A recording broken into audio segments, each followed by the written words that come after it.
Yatha kamang gamitanti punya bapa perlu bagalu. Nasabya hota de tidana sile. Adebe abaron soye. Turu lokere, turu yene nalone ma pshimyani de kandiyari aliyo so turu tojama dwara. Adika solura kauna lode pogoria kaune ka jubi erikana ka jubi de siu dwawe. Magone ka lumyalu magauna ri philo shi magone phung ko dwa bu be. Da ro tarwa dai ha thi dai ma be. Di kudo ye ajo agudo ye ajo te ga ni ache ni deပေါ်မှာမူတည်ပြီးတော့ဒီကိုယ်ကအားလျော်စွာတော့နှစ်ယောက်စလုံးဘုရားဘာသာဖြစ်အောင်တော့လေသူကကံအားလျော်စွာပဲသွားကြမှာမှန်ပါဗျာတယောက်ကတဏှာတော့မယ်တယောက်ကတဏှာတော့မယ်ဘာလို့လူတွေကဆန္ဒခြင်းလည်းမတူဘူးကောင်းမှုခြင်းလည်းမတူဘူးဆိုတော့ဒီလိုပဲဖြစ်မှာပါပဲယုံကြည်မှုဆိုတာကတော့ဥပမာ30ပုံကျင့်နေရမယ်လို့ယုံကြည်တာရဲ့နောက်ခရစ်တော်မှာထာဝရအိပ်စက်ရမယ်လို့ယုံကြည်တာရဲ့ဘယ်ဟာကအမှန်တရားလဲလို့ဆိုတာကိုတော့ရှင်ရင်သုံးသပ်နိုင်ရမှာပေါ့မှန်ပါဗျာ30ပုံပဲရှိတယ်တကယ်ပဲခရစ်တော်စီမှာသူအိပ်ရမှာလားမှန်ပါဗျာသူတို့ယုံကြည်တဲ့အတိုင်းတကယ်မှန်လားမှန်ပါဗျာဘုရားဘာသာရေးယုံကြည်တာကတကယ်မှန်သလားဆိုတာတော့အဆုံးဖြတ်တစ်ခုပဲအဲ့ဒါမှန်ပါဗျာနော်မှန်တဲ့စီသွားမှာပဲဒါမှန်ပါဗျာမှန်တဲ့စီသွားမှာပဲတင်ပါဗျာဒီဟာကထာဝရအိပ်စက်ရမယ်ဆိုဘုံနားလဲထားတဲ့အရာတစ်ခုကတော့သူကထာဝရကောင်းကင်ဘုံနဲ့ထာဝရငရဲလို့ခရစ်တော်ခရိယန်ဘာသာတွေမှာဒီလိုရှိတယ်လို့ကြားဘူးတယ်ပေါ့နော်အဲ့တော့ဘုရားသခင်ကအဆုံးဖြတ်ပေးဘုရားသခင်ကအဆုံးဖြတ်ပေးပြီးပေးတဲ့အခါမှာဘုရားသခင်ရဲ့အဆုံးဖြတ်ခံရဖို့သူတို့စောင့်မျှော်တယ်လို့ဆိုတယ်မှန်ပါဗျာဘုရားသခင်ကနေပြီးမင်းထာဝရကောင်းကင်ဘုံကိုလာခဲ့ဆိုရင်လည်းထာဝရကောင်းကင်ဘုံမှာသူကထာဝရပဲဖြစ်အဲ့လိုမဟုတ်ဘဲနဲ့မင်းကသိုးသွန်းသူတယောက်ဖြစ်လို့ထာဝရငရဲကိုသွားဆိုလဲသူကထာဝရငရဲလွတ်လပ်မရှိဘူးဆိုဒီမှာဗျာနေစာထာဝရဆိုတာတဘာဝတရားအရာဖြစ်နိုင်နေမဖြစ်နိုင်ဘူးဆိုတာကိုဘယ်သူဂရန်တီပေးနိုင်လဲဒီမှာဗျာမပေးနိုင်ဒီမှာဘယ်သူဂရန်တီပေးမလဲဒီမှာဗျာနော်ကောင်းကင်ဘုံဆိုတာရောအတိအကျပြောနိုင်လားဘယ်ဟာလဲအဲ့ဒီလိုရှုံချီလို့အဲ့ဒီမှာတကယ်အိပ်စက်နေတဲ့လူတွေရောတကယ်ရောလက်တွေပြနိုင်လားလို့ဆိုပြနိုင်စရာဘယ်မှဖြစ်ဘူးဘုရားဘာသာမှာကြတော့သူက30ဘုံဆိုတာကိုမြင်ရတဲ့ဘုံတွေမဲ့ငရဲဘုံဆိုတာမြင်တိရစ္ဆာန်ဘုံဆိုတာမြင်ရတယ်ပြိတ္တာဘုံဆိုတာလည်းအတိုင်းအတာတစ်ခုရသိခွင့်ရနေတယ်မှန်ပါဗျာနတ်ဆိုတာလည်းပဲတိုင်းတာတစ်ခုရသိခွင့်ရနေတယ်မှန်ပါဗျာအဲ့တော့တရားဆိုတာသိသွားလို့ရှိရင်ဥပမာ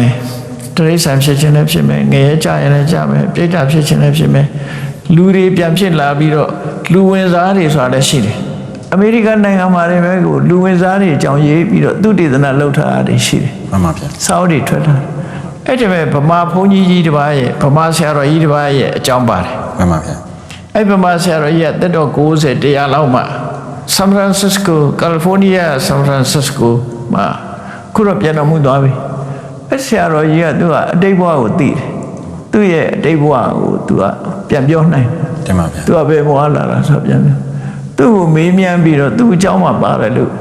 ဘုံဘုံကိုသူကိုယ်တိုင်ပြောဘူးတယ်မှန်ပါဗျာသူကသူ့ဘဝကိုသူမှတ်ပြီးတယ်ဆိုအဲ့ဒီလိုလူဝင်စားတွေကပြောတဲ့စကားတွေရဆိုလို့ရှိရင်တော့သူကဒါယုံကြည်မှုတသက်ပဲဘယ်ဘာသာပဲကိုယ်ွယ်ဒီလူဝင်စားဖြစ်တယ်ဆိုကြတဲ့နောက်ဘဝရှိတယ်ဆိုတာထင်ရှားနေပြန်ပါဗျာတင်ပါဗျာဟုတ်တယ်မဟုတ်လားတင်ပါဗျာပြီးတော့အခုကြုံတွေ့ကြတယ်မဟုတ်လားဘယ်သူတည်သွားပြီးတော့လာပြီးအိမ်မက်ပေးတယ်တို့လာပြီးတော့အတန်ပေးတယ်တို့ဒါတွေရောကြားဘူးလားကြားဘူးပါဗျာအဲ့ဒါတိုင်းဆိုလို့ရှိရင်တည်ပြီးသွားရင်တခုဖြစ်တယ်လို့ထာဝရအိပ်စက်ရတယ်ဆိုရင်သူလာစရာအကြောင်းမရှိဘူးတင်ပါဗျာတင်ပါဗျာနော်ဒါစဉ်းစားဖို့ပြောတာသူတို့ယုံကြည်ချက်ကစော်ကားစရာပြောတာမဟုတ်ဘူးစဉ်းစားရမှာတင်ပါဗျာယုံကြည်ချက်တစ်ခုအနေနဲ့သာတက်ခံထားမှာပဲသူတို့နော်တင်ပါဗျာတကယ်လက်တွေ့ဟုတ်သလားမဟုတ်ဘူးလားဆိုတာတော့တို့လက်တွေ့ပြနိုင်မှုရတော့လိုအပ်တာပေါ့နော်တင်ပါဗျာဂရန်တီပေးနိုင်လားဆိုတော့မပေးနိုင်ဘူးလေတင်ပါဗျာသို့တော့လူတွေဆိုတာဟုတ်သည်ဖြစ်စေမဟုတ်သည်ဖြစ်စေ ကိုဘာသာတရားအဆိုအမိန့်ကို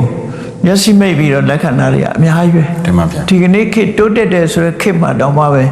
လက်ခံတဲ့လူတွေအများကြီးရှိတယ်လက်ခံတဲ့လူတွေအများကြီးရှိတယ်လို့လက်မခံတဲ့လူတွေလည်းအများကြီးပေါ်လာတယ်ခုခေတ်မှာဒါမို့ free thinker ဆိုတဲ့ပုဂ္ဂိုလ်တွေပေါ်လာတယ်ဟုတ်လားတင်ပါဗျာအများကြီးပဲ free thinker တွေပေါ်လာတယ်ဆိုကြတဲ့သူတို့မှာ satisfied မဖြစ်ဘူးပေါ့နော်တင်ပါဗျာဟိုကျင့်တတ်မှုမရှိလို့တကယ်လေးလာစဉ်းစားတတ်တဲ့ပုဂ္ဂိုလ်တွေအနေနဲ့ဟာဒီလိုအနေအထားမျိုးကိုသူလက်ခံနိုင်သလားလက်မခံနိုင်ဘူးလားဆိုတာဒါတက္ကန္တတင်ပါဗျာကိုယ်ဘာသာတရားအဆုံးမတိုင်းကိုနေတယ်ကောင်းတာလုပ်တယ်ဆိုရင်ကောင်းတာလုပ်တာတွေကကောင်းတဲ့ဘုံကိုတော့ရောက်အောင်မှာပဲတင်ပါဗျာဘာလို့ဆိုရင် तू လုပ်တာတွေကအကုန်လုံးအကျိုးမဲ့တွေဖြစ်ကုန်မှာပေါ့တင်ပါဗျာကဲရင်လို့ရင်ဘာအကျိုးမှမဖြစ်ဘူးဆိုရင် तू လုပ်ခဲ့တာတွေကထာဝရအိစ္ဆရမဲ့နေရာကိုရောက်သွားပြီဆိုရင်သူ့အတွက်မှာဘာမှခံစားရမရှိတော့ထာဝရငရဲဘုံရောက်သွားရင်လည်းသူ့ဘယ်တော့မှလွတ်လပ်မရှိတော့ဘူးဆိုတော့တစ်ဖက်ကကြည့်ပဲဆိုရင်တော့ရှင်းဆရာမဖြစ်ဘူးလို့ထင်တယ်တင်ပါဗျာနော်ဒီလိုပဲမှတ်သားမယ်ပြီးတော့ဘာသာချင်းမတူတဲ့နှစ်ယောက်တဲ့နောက်ဘဝမှာပြန်ဆုံဖို့ဆိုတာဘာသာတူသည်ဖြစ်စေမတူသည်ဖြစ်စေသူတို့ဆန္ဒတူညီတယ်ဆိုရင်တော့မဆုံဘူးလို့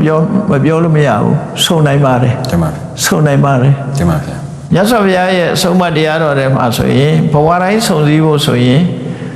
တရားချင်းတူညီရမယ်ယုံကြည်ချက်တူညီရမယ်ကိုချင်းတရားချင်းတူညီရမယ်စွန့်လွတ်မှုလူတန်းမှုချင်းတူညီရမယ်အသိပညာချင်းတူညီရမယ်လို့အဲ့ဒီတူလေးတူနဲ့တူမယ်ဆိုရင်တော့ဘဝဆက်တိုင်းမှာတူတေချာပေါက်တွေ့နိုင်တယ်လို့အဲ့လိုဆိုတယ်နှစ်ပါးသာလုံးကိုယုံကြည်တဲ့သူဆိုရင်ရောသိရင်ပဲသွားရမလဲဆိုသူကတော့နှစ်ပါးသာလုံးယုံကြည်တယ်ဆိုဒီနှစ်ပါးသာလုံးကဆန့်ကျင်ပဲဖြစ်နေတယ်ဆိုရင်နှစ်ပါးသာလုံးယုံကြည်တယ်ဆိုရင်တော့ခုခေတ်စကားနဲ့ပြောရလို့ရှိရင်တော့သူဟာဟိုဝေဝါးနေတဲ့ပုဂ္ဂိုလ်တယောက်ပဲဖြစ်မှာတင်ပါဗျာတင်ပါတနည်းအားဖြင့်ပြောမယ်ဆိုရင်ဒီသူ့ကိုဘာသာမဲလို့လည်းပြောလို့မရဘူး free thinker လို့လည်းပြောလို့မရဘူးသူဟာကိုယ့်ကိုမဆုံးဖြတ်နိုင်သူလို့ပဲပြောလို့ရမှာတင်ပါဗျာ